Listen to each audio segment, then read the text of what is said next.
জীবন সবার এক হয় না। গরিব ফ্যামিলিতে জন্ম নেওয়াটা পাপ না, গরিব ফ্যামিলিতে মারা যাওয়াটা পাপ। হ্যাঁ, গরিব মাইন্ডসেট কোনোদিন কোটিপতি হতে পারে না। হয়তো আপনার শুনে খুবই খারাপ লাগবে, কিন্তু এটাই সত্যি। ধনী সেই ব্যক্তি হয় যে তার মাইন্ডসেটটাকে চেঞ্জ করে। Think rich all the time. একটা গরিব লোকের মাইন্ডসেট, একটা কোটিপতি লোকের মাইন্ডসেট অনেক আলাদা। অনেক লোক তো এটা ভাবে গরিব আর একটা কোটিপতির মধ্যে টাকার পার্থক্য।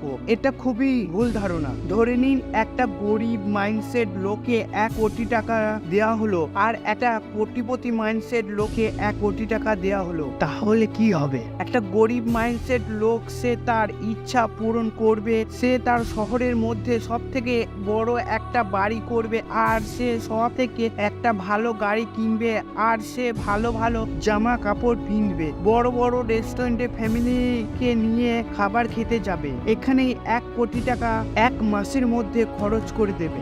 একটা কোটিপতি মাইন্ডসেট লোক সে 1 কোটি টাকা থেকে কি করে 10 কোটি টাকা কিভাবে ইনকাম করবে।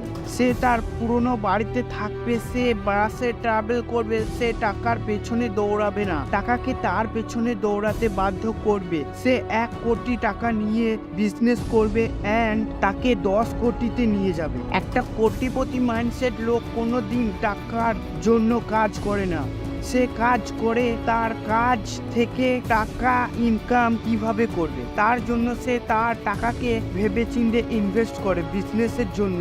সেই জন্য যে 2-3 বছর পর একটা ভালো অংশের টাকা রিটার্ন পায় আর তার বিজনেসটাও গ্রো হতে থাকে।